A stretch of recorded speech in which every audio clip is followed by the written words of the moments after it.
It took a little while before the airline industry and the railway industry realized the potential of doing integrated air rail ticketing, but we see now the last few years that this is really the way forward. The airlines want to use the slots they have at the airports for their long-haul operations because that's where they make more money. So they want to get rid of the short-haul flights because they're not profitable, and they're looking for other ways to transport a passenger on the short-haul. They will cut out some of their domestic flights to actually have slots for international flights.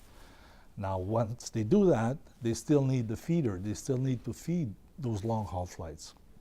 And that's where rail comes handy. More and more airports now have train stations at the airport, so it's easy to integrate air and rail. Railways also see that it's a benefit because it's a market that they haven't had before. Now the airlines use the railways more.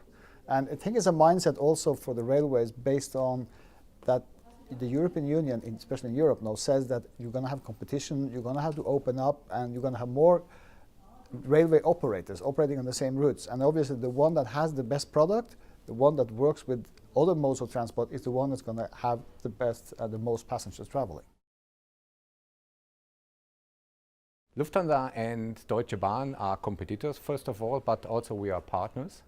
And the partnering is about bringing people to Frankfurt. The Deutsche Bahn is our partner for a product called AirRail, which is the railway between Cologne and Frankfurt and Stuttgart and Frankfurt. And as well for Rail and Fly, which is the product that the Deutsche Bahn offers for every airline connecting to every railway station in Germany. We had the idea of cutting the flights between Cologne and Frankfurt out of environmental reasons mainly, and noise and emission. At first it didn't work. We lost around 30% of our passengers, which we didn't expect. First of all, we had some problems with the luggage because we were not allowed to check in the luggage already in Cologne and put it directly on the plane out of security reasons. When the response in 2008 was not so good, we had some extra marketing investments, and we reinvented, we redesigned the processes.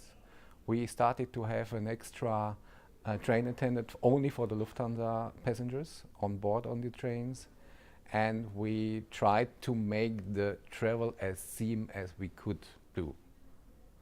And the last 2 years we went up with the numbers of passengers directly above 250,000, expecting this year. The customer feedback improved.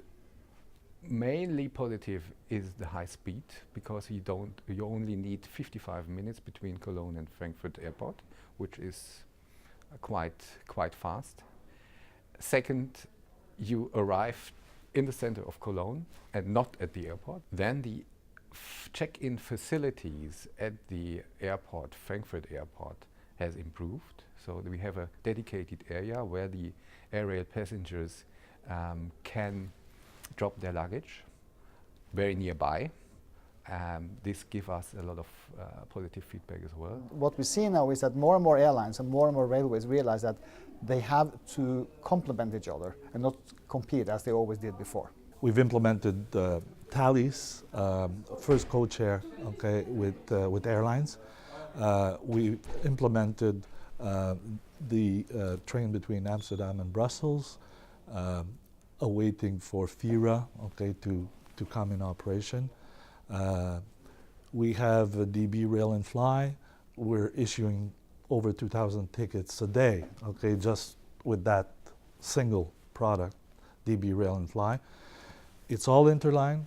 There's 70 airlines, actually probably more than 70 airlines now, that can issue a DB Rail and Fly ticket through AccesRail. The booking process for our passengers to book the flight between Cologne and Frankfurt, and as well the flight, as we call it, between Stuttgart and Frankfurt, they book it via our reservation system or via the ticket agents, via online. However, it is no difference between booking a flight and the train. And even if you don't mention the customer would not know about it. At the moment, we have a blocked seat agreement with German Bahn. We buy these seats for 100,000 per year, and we fully integrate the seat map in our reservation system like any airplane that we are using. The future must change to a co-chair system, which directly give us a link between the reservation system of the Deutsche Bahn or any AirRail company, any rail company, and the airline reservation system. We are heading a world where we will switch a lot more destinations that we are flying today to railway or at railway performance. And in this case, you need a full co-chair because somebody coming from Singapore cannot differentiate between buying a railway ticket and buying an air ticket. So that's it must be one. I think in the future, AirRail ticketing is going to be a necessity. It's not a question of, is it a good idea, should we do it or not? It will be a necessity. You need to have a seamless experience in the areas that you can do it. Security, you will always have security, and that security will mean a bit of hassle for the customer.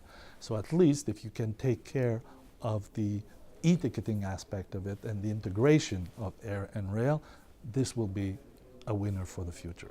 The main challenges in the future for intermodality, I think I would say it is still to get the railways to realize that they're not a domestic carrier anymore. Because railways are normally the national railway company, and 80% of their revenue is domestic driven. So they don't think the big picture like the airlines always had to do, that we fly around the world, we need passengers from all around the world, we need systems to get passengers from all over the world. And the railways have to realize that as well, that they have to find a way to sell the ticket, to make the distribution together with the airlines, to reach the customer at the point of sale, which could be anywhere in the world. And if they do that, intermodality will come and the airlines will win, the railways will win. The customer wins, the travel agent wins, the carrier wins as well. Because the carriers in situations of emergency crisis, think about the ash crisis last year.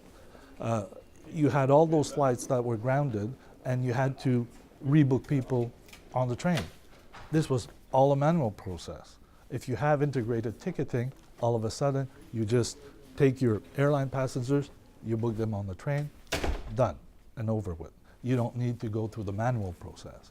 So that's why it's the future. And now the actors, the main actors in play, the railways and the airlines, are talking to each other. You can push that into the future as well. Who says that the bus companies, would not be interested eventually? Who says that, the ground handlers, the taxi companies, would not be interested? So there's a lot of potential for the future. It's just a question of the will of the actors.